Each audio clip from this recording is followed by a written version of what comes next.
My name is Jan. I'm from Rio de Janeiro, Brazil. I'm 20 years old.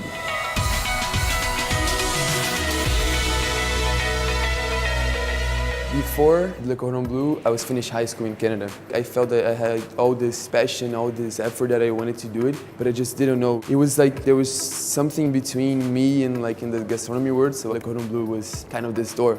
It carries culture, the techniques from another century. If I would have a word for everything that I lived here, I would be guide. I know what to do with what they taught me here.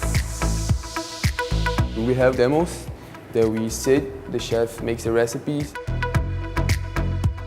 We take notes, and after we go to the pratique, and then we execute the dish that he did.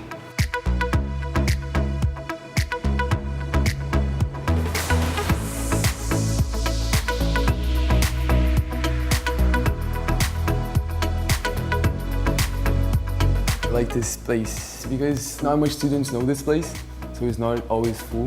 And every time you have like some minutes between the class, you can come here, relax, look to the beautiful view of Paris, and that's why I like it.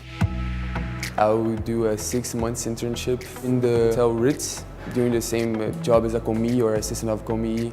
When you start cooking, you need to figure out your style, and people say that they have a style, but they don't really, because it takes the time to figure out what you like, what you don't like. And being in a hotel, you can see everything. There's all the types of cuisines there. So if you don't know, you're gonna know. What I like the most in Paris is the food. For me, it's the best. I actually plan to stay here in Paris. I love it. I'm starting to get French. It's actually also really easy to visit all the places I wanted in Paris because everywhere you can go, I just put it on my phone and the app. And with the metro, you can go actually anywhere.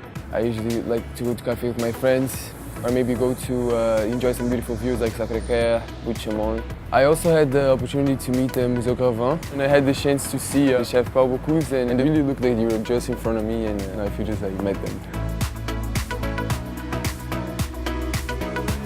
There's no reason why would I leave, and I don't want it.